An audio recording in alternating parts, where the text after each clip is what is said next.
自從19年頭小弟踏上黑記之路，魏俊仔執石仔，魏俊耐唔耐都俾啲強力人士搭膊頭要求傾下偈嘅。你都知道，可能有啲可能性媒體或者其他資料創作性有機會可能煽惑到一啲仇恨或者假資訊。OK 㗎啦，驚你俾人利用啫，驚你俾人利用啫。咁有幾次更加 send message 嚟，盡附上小弟全家嘅姓名、地址、身份證 number、電話，乜都齊晒啊！爆炸頭哥你好啊，有啲嘢想提提你。你身份證係唔係 XXXXX？ 老豆身份證、老母身份證、兩個家姐身份證，你住 XXXXX？ 提提你今日同612唔好周圍亂玩啊，尤其是上山好危險㗎，我驚唔知有咩人會搞鳩你，或者又會打俾你屋企人揾佢哋飲下茶。總之屋企坐定定唔好亂走啊，好危險㗎。所以小弟咧就將一隻老虎乸同2隻貓寄咗過去英國先，等佢哋過難民生活啊。安頓好佢哋之後，我再翻嚟香港做留下來的人。2024年6月3日，即日買機票翻香港。6月4日一出機場，即刻收到 message 啦。早晨，歡迎翻來香港，做好準備未？準備好喺臭格過生日，又送埋 XXX 同啲貓去英國，自己諗。證明當初我踢走佢哋嘅決定係冇錯嘅。之後梗係翻嚟做回流 KOL，等黨收編啦，享受由治及興帶嚟嘅好處。你哋準備好未？大家好，大家好。早幾日咧，特朗普嘅副總統候選人咧，范斯咧又上咗 CNN 做訪問。嗱，上一次嘅主角咧一定係佢噶啦，因為咧佢大戰嗰個女主持啊。上次呢個女主持咧就係咁追住佢唔放啦，跟住點知咧俾佢一下一下咁樣反擊，非常之漂亮嘅。咁 CNN 咧今次就不甘示弱，派出佢哋嘅台柱首席記者阿 Jake Tapper。咁呢個 Jake Tapper 咧就好出名嘅，其實書又出咗幾本啦。佢以前做 ABC 嗰陣時咧做過白宮高級記者添嘅，兼且咧白宮記者協會入邊咧攞咗3次嘅梅里曼史密斯紀念獎啊，兼且咧係攞埋艾美獎添嘅。咁佢嗰次嘅艾美獎咧就係報道奧巴馬嘅就職典禮，即係呢啲好普通、好平常嘅一定會有嘅 event， 即係好難攞得到獎嘅。其實咁但係咧佢都攞得到，即係咧呢個記者係唔簡單嘅。咁你諗下攞獎嘅嘢咧，通常都係幾廿年先有一次啊，或者係好突發、好世界性嘅事件，10萬年都唔會有一次嘅，或者係一啲好突發性嘅意外先會有啊嘛，即係好似打仗咁樣樣啊，揾到啲戰地嘅記者去影相咁攞獎好正常。咁但係一個美國總統當選成日都有噶啦，咁美國總統就職典禮居然可以攞到艾美獎嘅，咁犀利，即係呢條友咧其實唔簡單嘅一啲都。咁我費事太過講歷史啦，咁如果你有興趣的話，可以上網揾下佢資料啊。咁我略略講一講呢個首席記者究竟係咩料先啦。咁要有少少背景就 OK 啦，即係唔需要太過深入嘅。咁佢點解會做到 CNN 嘅台柱啊？首席記者咁犀利咧，就係咧，咁佢2015年做共和黨初選辯論嗰陣時咧，吸引咗2300萬嘅觀眾。你諗下，即係好誇張，2300萬人喎。美國都唔係好多人嘅啫嘛，咁你撇除咗啲18歲以下唔會睇電視嗰啲啊，跟老人家嗰啲咧，哇，2300萬係一個好誇張嘅數目嚟嘅，咁就成為咗 CNN 史上收得最高嘅電視節目啦，亦都係有史以嚟第2高嘅初選辯論。咁2015年呢場初選辯論咧，其實有阿侵粉嘅，因為共和黨黨內嘅初選辯論嚟噶嘛。咁大家你唔好以為呢個記者咧係共和黨嘅人，其實唔係，都係民主黨嘅人嚟嘅。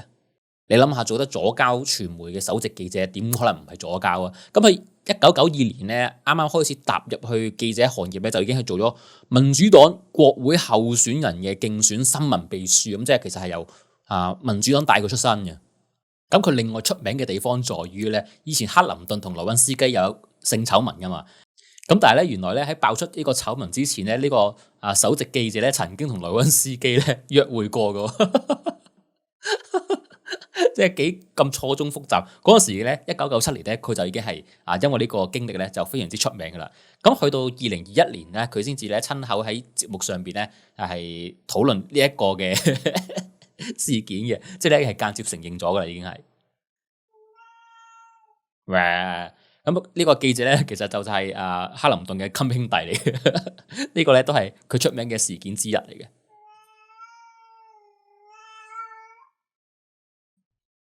咁今次咧 CNN 咧即係落重藥啦，嗱咁但係咧今次咧嗰個重點咧即係范斯咧都係非常之漂亮嘅，打一場仗嚇，即係呢個訪問咧又同上次一樣，你大家可以睇一睇佢哋嘅對話嚇，睇一睇范斯嘅對話。咁但係咧重點都唔係范斯嘅，重點係個記者。呢個訪問出咗嚟之後咧 ，CNN 咧係俾人屌到撲街嘅。咁當然啦，華文嘅媒體咧就唔會講呢單嘢嘅。但係大家留意翻啦，其實咧成個 period 咧，即係呢段時間開始咧，無論係民主黨又好啊，共和黨又好啊，侵又好啦，凡斯又好啦，都有好多嘅呢啲電視訪問啊直播又好，乜都好啦，其實勁多。咁但係咧90%咧都係唔會話有啲咩三跛啊，唔會有啲咩太大嘅意外、太大嘅驚喜俾到大家嘅。咁但係咧呢啲咁，居然咧10零分鐘都冇10零，即係10分鐘唔夠嘅訪問咧。咁但係呢條 CNN 嘅片咧，你睇下 dislike 嘅數咧係勁誇張嘅，1700個人咧俾咗 dislike，2100個人咧就俾咗 like。嗱咁雖然咧都係 like 多過閪咁，但係咧都係非常之多嘅嬲豬啊！點解會咁嬲豬咧？嗱，大家咧你可以睇完呢條片先，跟住先慢慢碌落去睇下啲人咧講啲乜嘢。大部分嘅人咧都係鬧緊個男主持啊、男記者，喂阿 J 咩事啊？哇！呢個就係 CNN 啊 ，How pathetic！ 哇，咁可憐咁慘啊！你搞到呢個台咁樣。跟住呢度咧，喂，我哋加拿大嚟喎，依家咧就發現，喂 CNN 咧已經係失去咗一個專業性啊，同埋冇做足功課，好似咧上網睇完啲嘢咧，咁啊算啦，冇做好 fact check 啊。喂阿 Jake Tapper，你爭咗我10分鐘，你浪費咗我10分鐘咧睇呢啲咁可憐咁戇居嘅片。其實咧所有嘅留言咧基本上都係一面倒係鬧 CNN 呢個記者嘅。阿 J 已經咧係失去咗佢所有嘅可信度啦，咁樣樣。嗱，但係咧都有少部分咧係都係鬧阿凡斯啊，鬧阿 Donald Trump 嘅，咁都係即係佢哋嘅對頭人啦。咁但係你唔好理啦，即係你諗下，你喺一個 CNN 呢個嘅左膠媒體底下，居然咧係咁多個 dislike，究竟發生咗咩事咧？呢條片咧非常之值得大家睇嘅。咁你問我究竟佢呢個首席記者可唔可以做到佢嘅功課啊？即係你交到功課啊？俾個台睇下佢點樣追住阿凡斯啊？咁其實全部都係好差嘅。基本上佢就係純粹揾段片，跟住 cap 咗人哋網上面幾句説話，跟住喂你唔該回應啊，唔該回應啊，唔該回應呢個啊，咁啊冇噶啦，即係咧好簡單，好似冇做過功課，好似好亂嚟咁樣樣咯，好似一段入過上次個女記者，個女記者咧都起碼咧牙尖嘴利啊，即刻同佢取嚟取去啊嘛，咁但係咧呢位阿 Jake 咧喂好似唔係好得喎。睇個訪問咧，完全係 hea 到撲街咁，反而咧最尾嗰1-2分鐘咧，完咗個訪問之後咧，佢同兩個女仔咧喺度講啦。咁兩個女仔即係劇透少少啦，佢就話咧，喂，唔怪得知特朗普咧會揾呢條友嚟做副手啦，即係副總統咁樣樣啦。喂，佢真係有啲料到咁樣樣啦。咁你又可以大家睇一睇嘅。咁但係咧，即係睇完成個訪問咧，就知咧，即係 CNN 真係幾窮。你揾個咁首席記者出嚟，究竟係即係倒自己米啊，定係想抬人哋咧？又唔似，又唔即係唔係收咗錢抬人哋啊？即係同我講話，喂 CNN 依家咧變咗共和黨㗎啦，想抬凡斯，想抬Donald Trump，咁又唔似啊？咁你揾得首席記者出嚟你都應該交翻啲功課俾我啊？係咪先？我睇完之後咧，我都唔知你想點嘅其實。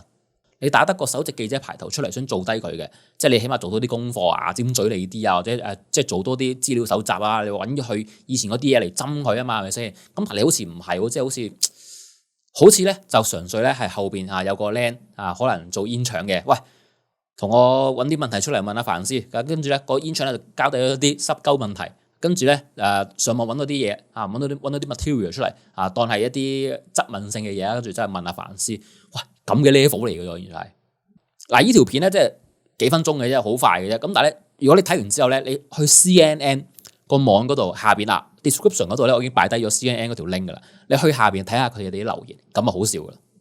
重點咧就係真係 CNN 下邊啲觀眾嘅留言。阿凡斯嘅功力咧，上次已經睇得到啦，一啲都唔差嘅，係超晒班噶啦，已經係。我諗係記者群入邊應該冇乜人可以出得到佢噶啦。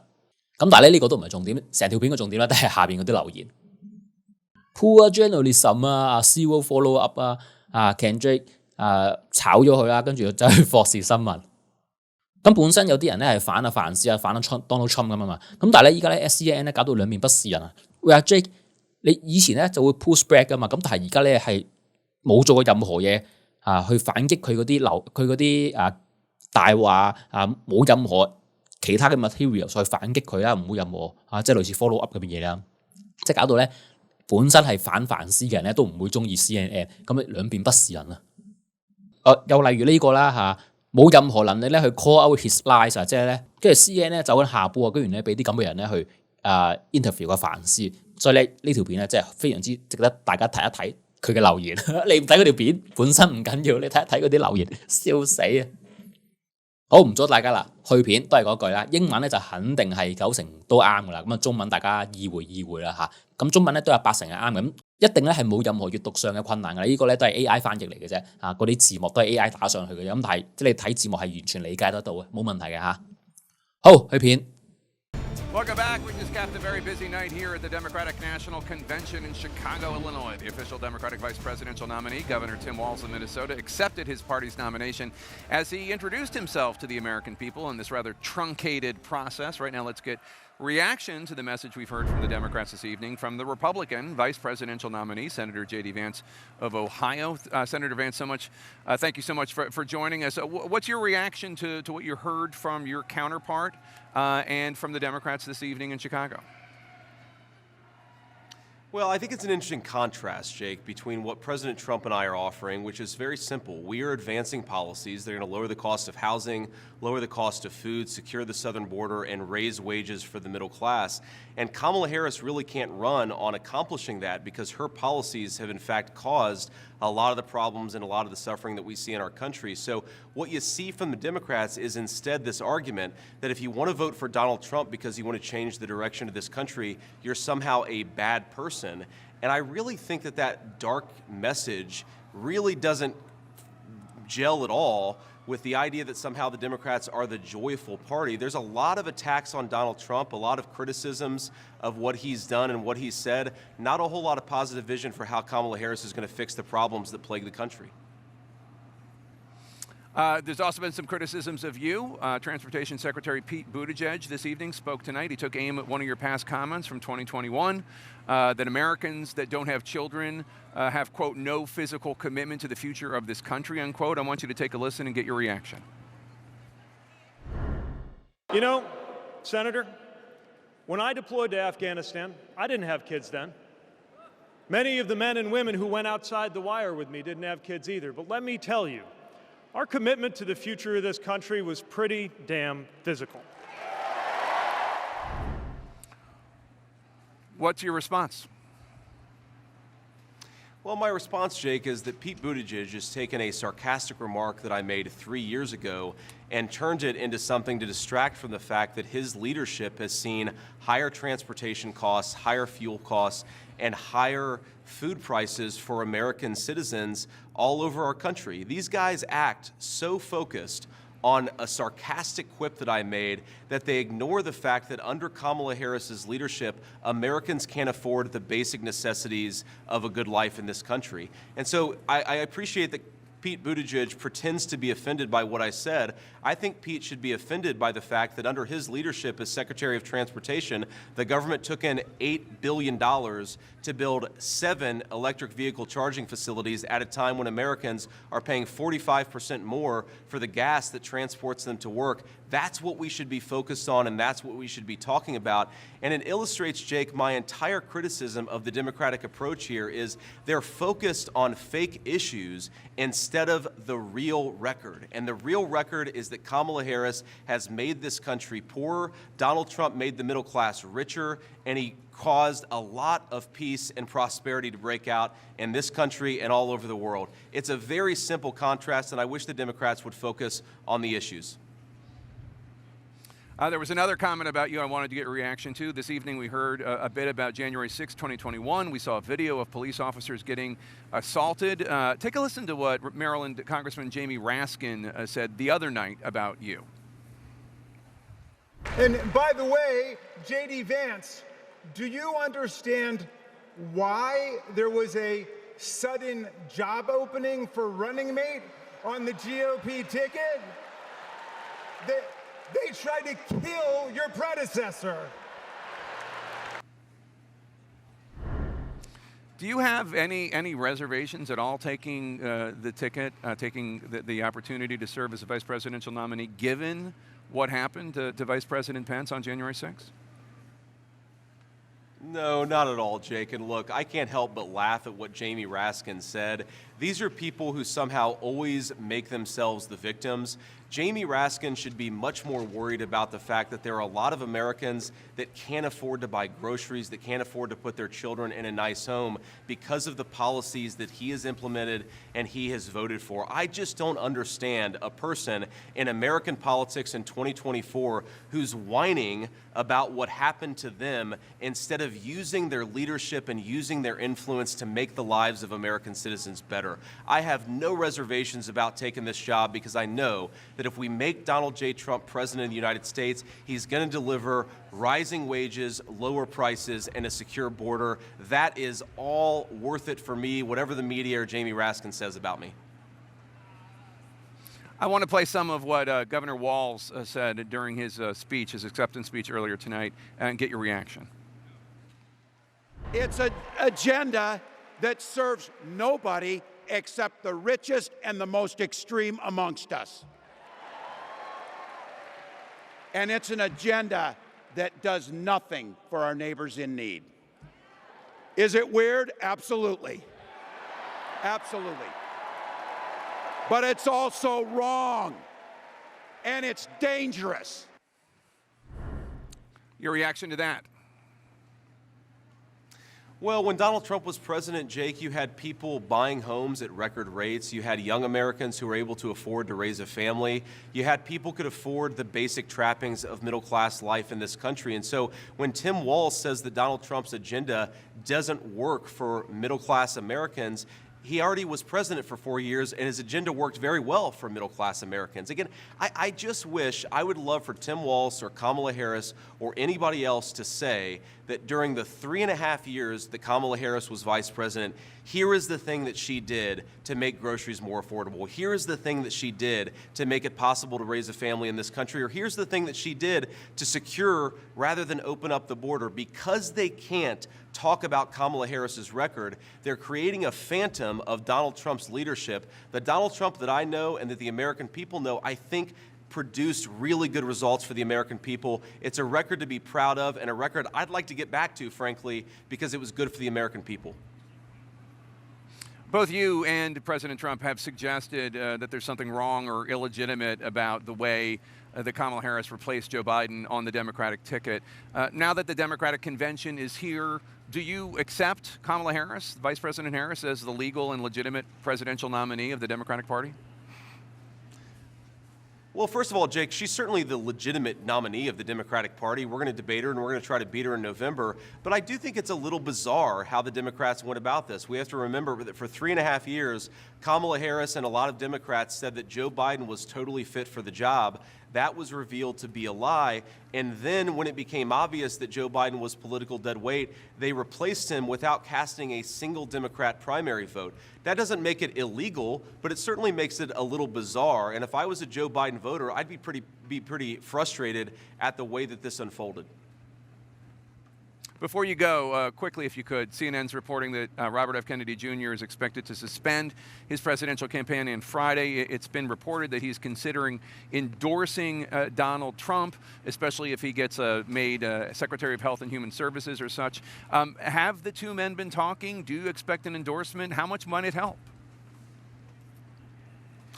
You know, so I don't talk to Robert F. Kennedy Jr., Jake. I certainly listen to what he says, and I do think that he is a guy who recognizes that the Kennedy Democrats of old have been replaced by the Kamala Harris Democrats who support high inflation and open borders. So I'm not surprised that he feels left behind by the Democratic Party. I think a lot of Democrats, a lot of people like my grandparents feel left behind by the Democratic Party. I would certainly welcome his endorsement of Donald Trump. I've seen the same reports you mentioned. I don't know if it's actually going to happen, but I certainly hope it does, because I do think it would be helpful, because it drives home this idea that the Democratic Party of John F. Kennedy, it's just not the Democratic Party of 2024. Let's get back to common sense. And unfortunately, the only American leader running on common sense right now at a national level is Donald Trump. Senator J.D. Vance of Ohio, thanks so much. Safe travels, sir. Good night, Jake. Thanks. Dana Bash, Abby Phillip, I will say, whatever one thinks about Senator Vance, he is much more on message and has much more discipline than that other guy on that ticket. Which is, well, I'm not saying that that is the reason that Donald Trump chose him, but he did choose J.D. Vance, a big reason was how he does on television and making the case for Donald Trump, for Trumpism, which he has been doing since Vance changed his mind about Donald Trump and supported him beginning in his own race for Senate in 2022. That last answer, Jake, about RFK Jr., welcoming him and trying to suggest that the party left the Kennedys, I'm guessing that that's going to be a message that we're going to hear more and more as they try to get that small sliver, but it will probably be an important sliver in key states of the RFK vote. Even though it's one Kennedy and most of the Kennedys are supporting the Democratic ticket. Sure, the grandson of John F. Kennedy spoke the other night. Exactly. But his name is Kennedy. And so that is part of the reason why he had support, even though a lot of the people who are supporting him, maybe they know some of his policies, but not all of his policies. They certainly know his name.